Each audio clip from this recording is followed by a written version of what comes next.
12 अप्रैल 1482 को मेवाड़ के चित्तौड़ में जन्मे महाराणा संग्राम सिंह उर्फ राणा सांगा की 30 जनवरी 1528 को मृत्यु हुई थी।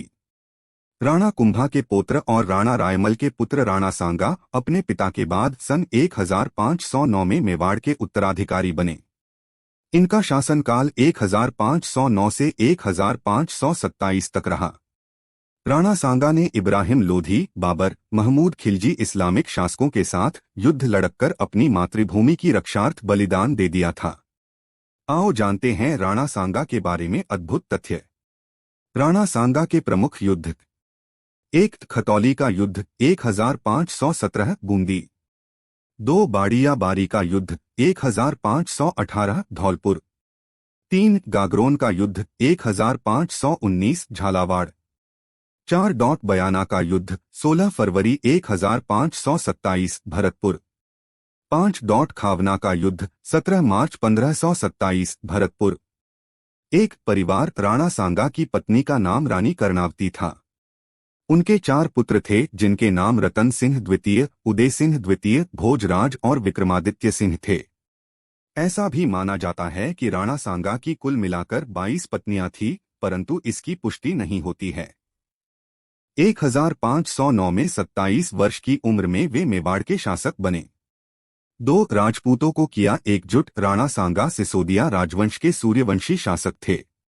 यह पहली बार ऐसा था जबकि उन्होंने विदेशी आक्रमणकारियों के खिलाफ सभी राजपूतों को एकजुट कर लिया था। उन्होंने दिल्ली, गुजरात, मालवा के मुगल बादशाहों के आक्रमणों से अपने राज्य की बहादुरी से रक्षा की थी। 3 शरीर पर थे 80 घाव: राणा सांगा ने इब्राहिम लोधी, महमूद खिलजी और बाबर के खिलाफ कई लड़ाइयां लड़ी थी। उन्होंने सभी को धूल चटाई थी। युद्ध में उनके शरीर पर लगभग 80 घाव हो गए थे, फिर भी वे लड़ते रहे। उनकी एक आंख, एक हाथ और एक पैर क्षतिग्रस्त हो गया था। इसके बावजूद वे लड़ने जाते थे। उनके घावों के कारण उन्हें मानवों का खंडहर भी कहा जाता था। खातौली के युद्ध में महाराणा सांगा का एक हाथ कट गया और एक पैर ने काम करना बंद कर दिया था।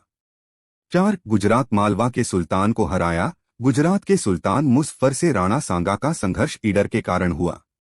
ईडर के राव भाण के 2 पुत्र सूर्यमल और भीम थे।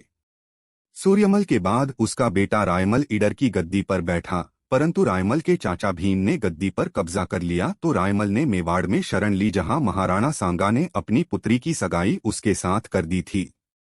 1516 में रायमल ने महाराणा सांगा की सहायता से भीम के पुत्र भारमल को हटाकर ईडर पर पुनः अधिकार कर लिया था। इससे गुजरात का सुल्तान मुज़फ़्फ़र भड़क गया और उसने अहमदनगर में जागीरदार निजामुद्दीन को युद्ध के लिए भेजा, परंतु निजामुद्दीन को हार का सामना करना पड़ा। इसके बाद सुल्तान ने मुवारिजुल मुल्क को भेजा और उसे भी हार का सामना करना पड़ा।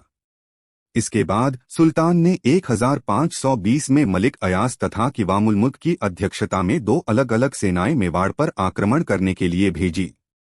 मालवा का सुल्तान महमूद भी इस सेना के साथ आ मिला था, किंतु मुस्लिम अफसरों में अनबन के कारण मलिक अयाज आगे नहीं बढ़ सका था और संधि कर उसे वापस लौटना पड़ा था। यह भी कहा जाता है कि राणा सांगा ने मालवा के शासक महमूद खिलजी को युद्ध में हराने के बाद आगरा के निकट एक छोटी सी नदी पीलिया खार तक अपने साम्राज्य को बढ़ा लिया था। 5 इब्राहिम लोदी को हराया: महाराणा सांगा ने सिकंदर लोदी के समय ही दिल्ली के कई इलाकों पर अपना अधिकार करना शुरू कर दिया था। सिकंदर लोदी के उत्तराधिकारी इब्राहिम लोदी ने 1517 में मेवाड़ पर आक्रमण कर दिया था। खातौली कोटा नामक स्थान पर दोनों पक्षों के बीच युद्ध हुआ, जिसमें महाराणा सांगा की विजय हुई। कहते हैं कि इस युद्ध में सांगा का बायां हाथ कट गया था और घुटने पर तीर लगने से वह हमेशा के लिए लंगड़े हो गए थे। खातौली की पराजय का बदला लेने के लिए 1518 में इब्राहिम लोदी ने मियां माखन की अध्यक्षता में महाराणा सांगा के विरुद्ध एक बड़ी सेना भेजी, जिसे भी पराजय का सामना करना पड़ा था। 6 मांडू के सुल्तान को हराया: कहते हैं कि राणा सांगा ने मांडू के शासक सुल्तान मोहम्मद को युद्ध में हराने के बाद उन्हें बंदी बना लिया था, परंतु बाद उन्होंने उदारता दिखाते हुए उन्हें उनका राज्य पुनः सौंप दिया था। 7 बाबर से नहीं किया समझौता: इस बात की कोई जानकारी नहीं है कि राणा सांगा ने बाबर के साथ क्या समझौता किया था। ऐसा कहा जाता है कि बाबर चाहता था कि राणा सांगा इब्राहिम लोदी के खिलाफ युद्ध में मेरा साथ दे, लेकिन राणा सांगा ने दिल्ली और आगरा के अभियान के दौरान बाबर का साथ नहीं दिया था और न ही उन्होंने बाबर को कोई न्योता दिया था। राणा को लगता था कि बाबर भी तैमूर की भांति दिल्ली में लूटपाट करके लौट जाएगा। किंतु 1526 ईस्वी में राणा सांगा ने देखा कि इब्राहिम लोदी को पानीपत के युद्ध में परास्त करने के बाद बाबर दिल्ली में शासन करने लगा है। तब राणा ने बाबर से युद्ध करने का निर्णय कर लिया। कहते हैं कि खानवा युद्ध शुरू होने से पहले राणा सांगा के साथ हसन खां मेवाती, महमूद लोदी और अनेक राजपूत अपनी अपनी सेना लेकर राणा के साथ हो लिए थे और आगरा को घेरने के लिए सभी आगे बढ़े। बाबर से बयाना के शासक ने सहायता मांगी और ख्वाजा मेहदी को युद्ध के लिए बयाना भेजा, परंतु राणा सांगा ने उसे पराजित करके बयाना पर अधिकार कर लिया। लगातार मिल रही हार से मुगल सैनिक में डर बैठ गया था। ऐसे में बाबर ने मुसलमानों को एकजुट करने के लिए उन पर से टैक्स हटाकर जिहाद का नारा दिया और बड़े स्तर पर युद्ध की तैयारी की। 8 खानवा का युद्ध 1527 में राणा सांगा और मुगल बादशाह बाबर के भयानक युद्ध हुआ।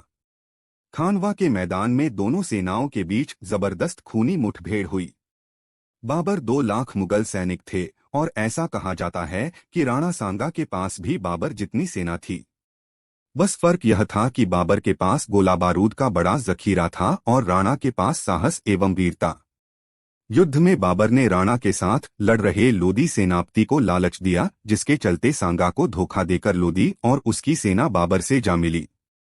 लड़ते हुए राणा सांगा की एक आंख में तीर भी लगा, लेकिन उन्होंने इसकी परवाह नहीं की और युद्ध में डटे रहे।